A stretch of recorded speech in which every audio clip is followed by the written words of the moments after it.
Piece deal ઉપર જે હસ્તાક્ષર કરવામાં આવ્યા હતા અને ત્યારબાદ 60 દિવસ સુધી સતત બેઠકોના દોર ચાલવાની વાત હતી। એની વચ્ચે સ્ટ્રેટ ઓફ હોર્મુઝ ખુલ્લું મુકાયું હતું અને 24 કલાકની અંદર 300 કરતા પણ વધારે જહાજો ત્યાંથી પસાર થયા હોવાની વાત એ અમેરિકા અને ઈરાને કરી હતી। જો કે હવે આ તમામની વચ્ચે ઇઝરાયેલે લેબેનોન પર હુમલો કરતાની સાથે જ ઈરાન એ ફરી એકવાર સ્ટ્રેટ ઓફ હોર્મુઝ બંધ કરે છે। જ્યારે બંને દેશ વચ્ચે પીસ ડીલ ઉપર હસ્તાક્ષર કરવામાં આવ્યા હતા એ દરમિયાન ક્રૂડ ઓઇલના ભાવની અંદર ધરખમ ઘટાડો જોવા મળ્યો હતો।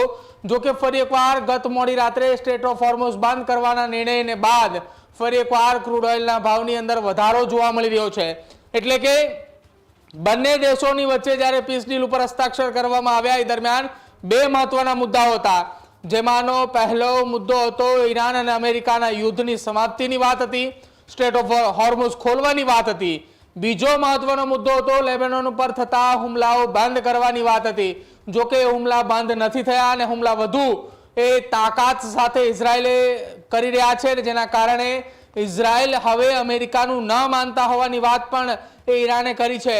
આવનારા સમયમાં પીસ ડીલ મુદ્દે જે હસ્તાક્ષર કરવામાં આવે છે એ મુદ્દા યુએનની અંદર પણ ચર્ચાઓ કરવામાં આવશે અને સાથે સ્વિટ્ઝરલેન્ડની અંદર બંને દેશોની વચ્ચે વાટાઘાટો માટે બંને દેશોનું ડેલિગેશન ત્યાં પહોંચી ચૂક્યું છે અને સાથે જ પાકિસ્તાનથી શાહબાઝ શરીફ પણ એ સ્વિટ્ઝરલેન્ડ પહોંચી ચૂક્યા છે।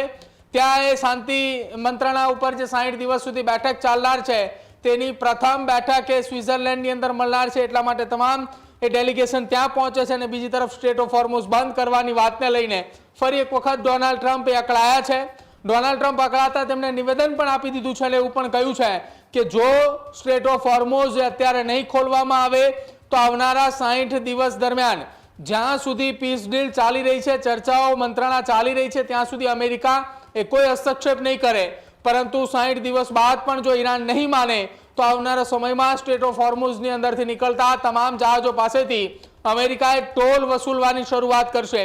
આ પ્રકારની વાત કરી કે જેના કારણે 24-48 કલાક પહેલા જે સ્થિતિ એ મિડલ ઈસ્ટની અંદર જોવા મળી હતી એની કરતાં અત્યારે વધુ તણાવભરી સ્થિતિ અત્યારે જોવા મળી રહી છે અને આ તણાવભરી સ્થિતિની વચ્ચે ફરી એકવાર ક્રૂડ ઓઇલના ભાવ વધતા પેટ્રોલ ડીઝલના ભાવ વધવાના સંકેતો ફરી એકવાર ક્યાંક દેખાઈ રહ્યા હોય તેવું લાગી રહ્યું છે। હજુ સુધી તમે અમારી ચેનલને સબસ્ક્રાઇબ નથી કરી તો અત્યારે જ ન્યૂઝરૂમ ગુજરાતને સબસ્ક્રાઇબ કરો, ફેસબુક અને ઇન્સ્ટાગ્રામ પર ફોલો કરો।